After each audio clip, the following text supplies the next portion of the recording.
ប្រ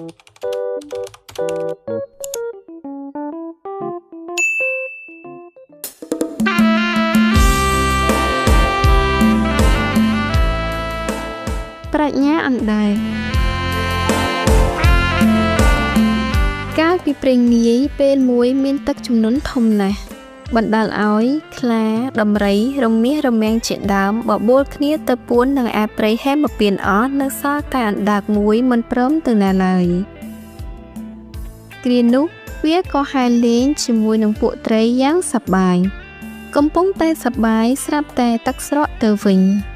អណ្ដើកក៏ភ្លេចខ្លួនហើយជាប់នៅបង្គាបឈើតែលតោលពុំដឹងជាទៅខាងណាក៏នឹកថាអាត្មាអញមុខជាស្លាប់ហើយព្រោះដៃជើងខ្លីណាស់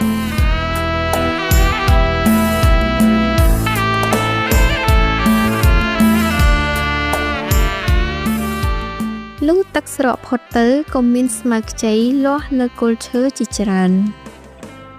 ពេលនោះមានដំរីមួយដើរមករកស៊ីស្មៅអណ្ដើកក៏និយាយថាណែបងដំរីខ្ញុំជាអ្នកបម្រើព្រះបាទពារាណសីព្រះអង្គបានឲ្យខ្ញុំមកតាមរកអ្នកឯងដែលហ៊ានលួចយកផ្លិតចាមរីព្រះអង្គយកមកនេះតែបើចង់រួចខ្លួនឯងត្រូវទៅរកសត្វជើងមួយមកឲ្យអញភ្លាមដំរីដែលភ័យពេកក៏ប្រញាប់ចេញទៅរកសត្វជើងមួយទាំងយំស្រែកដើរបន្តិចទៅ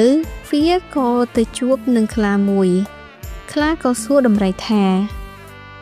ណែបងដំរីមានរឿងអ្វីបានជាយំដូច្នេះដំរីក៏និយាយប្រាប់ខ្លាតាមដំណើររឿងបន្ទាប់មកខ្លានិងដំរីក៏បអួលគ្នាដើរត្រឡប់មករកអណ្ដើកវិញលោកខ្លានិងដំរីមកដល់អណ្ដើកក៏ស្រែកថាណែអាខ្លាម្ដេចក៏ឯងលួចភួយព្រះរាជាមកដូច្នេះខ្លាឆ្លើយថាទេលោកខ្ញុំឃើញអញ្ចឹងតាំងពីកើតមកអណ្ដើកក៏ស្រែកទៀតថាឥឡូវមានផុសតាំងហើយបើចង់រួចខ្លួនត្រូវទៅជួយរកសត្វជើងមួយមកឲ្យយើងភ្លាមទៅខ្លានិងដំរីក៏នាំគ្នាទៅរកសត្វជើងមួយទាំងយំស្រែកបន្ទាប់មកក៏បានជួបស្វាហើយក៏និយាយសាច់រឿងឲ្យស្វាស្ដាប់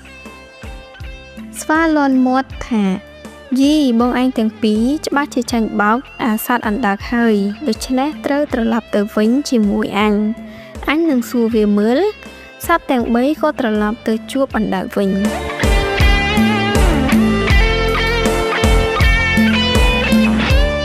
អណ្ដើកលុះបានឃើញស្វាភ្លាមក៏ស្រែកថាយីបងអាចារ្យស្វាទេតាខ្ញុំរកតែមុខយូរហើយកន្ទុយបងឯងជាអ្វីណែខ្ញុំប្រាប់ឲ្យច្បាស់ទៅគឺជាដងលំពេងព្រះរាជាទៅកុំនិយាយអ្វីទៀតទៅរកសត្វជើងមួយមកឲ្យឆាប់ខ្លាដំរីនិងស្វាតលប្រាជ្ញក៏នាំគ្នាដើរចេញទាំងយំស្រែកទៅរកសត្វជើងមួយលុះដើរបន្តិចទៅសត្វទាំងអស់ក៏បានជួបក្ងោកក៏សួរទៅសត្វទាំងនោះអំពីរឿងហេតុដែលមានបន្ទាប់ពីបានស្ដាប់រឿងរ៉ាវរបស់អ្នកទាំង3ហើយក្ងោកក៏និយាយថាបងឯងទាំង3ចាញ់ប្រាជ្ញាវាហើយមកទៅជាមួយខ្ញុំនឹងសាកសួរវាឲ្យដឹងឫសគល់ខ្លាដំរីស្វាក្ងោកក៏នាំគ្នាត្រឡប់មករកអណ្ដើកវិញ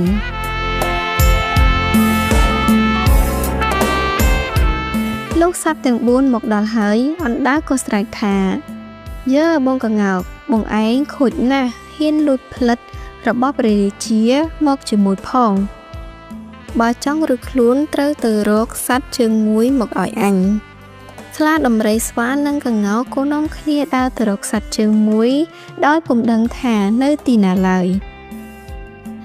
លុះដើរបន្តិចទៅសត្វទាំងអស់ក៏បានជួបនឹងទន្សាយបានសួរថាអ្នកទាំងអស់គ្នាមានរឿងអ្វីសត្វទាំងអស់ក៏បានរៀបរាប់ដំណើររឿងឲ្យទន្សាយស្ដាប់លុះស្ដាប់រួចហើយទន្សាយក៏ឆ្លើយថាបងអញទាំងអស់គ្នា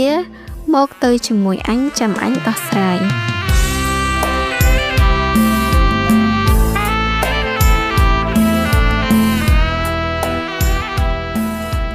សត្វទាំង5បណ្ដាលគ្នាមកដល់ហើយអណ្ដាក៏ស្រែកឡើងថាយីបងសុភាទន្សាយពូជបងឯងសុទ្ធតែជានាម៉ឺនកាត់ក្តីពុំគួរហ៊ានលួចយកប៉ែននំបញ្ចុកព្រះរាជាដូច្នេះសោះហើយឥឡូវត្រូវនាំគ្នាទៅរកសត្វជើងមួយមកឲ្យអញតែបើល្ងងណាស់អញប្រាប់ទៅចុះសត្វជើងមួយគឺផ្សិតនោះឯងសត្វទាំង5គឺខ្លាដំរីស្វាក្ងោកនិងទន្សាយក៏នាំគ្នាទៅដកផ្សិតបានយ៉ាងច្រើនយកមកប្រគល់ឲ្យអណ្ដែតបានបញ្ជាឲ្យស្វាដាក់ខ្លួនពីលើបង្គាបឈើមកនៅលើខ្នងដំរីនិងមានដាក់ផ្សិតពេញលើនោះផងអណ្ដើកបានបញ្ជាឲ្យដំរីដើរទៅកាន់នគរពារាណសីដោយមានខ្លាស្វាទន្សាយនិងក្ងោកទៅជាមួយផងលុះទៅដល់ស្រះមួយអណ្ដើកបាននិយាយថាអញចង់ទៅបេះផ្កាឈូកយកទៅផ្ញើស្រីៗក្នុងវាំងថាហើយក៏បញ្ជាឲ្យដំរីឈប់ហើយបញ្ជាឲ្យស្វាលើកខ្លួនដាក់ក្នុងស្រះបន្ទាប់មកអណ្ដើកក៏កិច្ចខ្លួនបាត់ទៅឯដំរីខ្លាទន្សាយនិងក្ងោកដោយចាំយូរពេកក៏ដឹងថាខ្លួនចាញ់បោកអណ្ដើកហើយក៏ចាកចេញពីទីនោះទៅ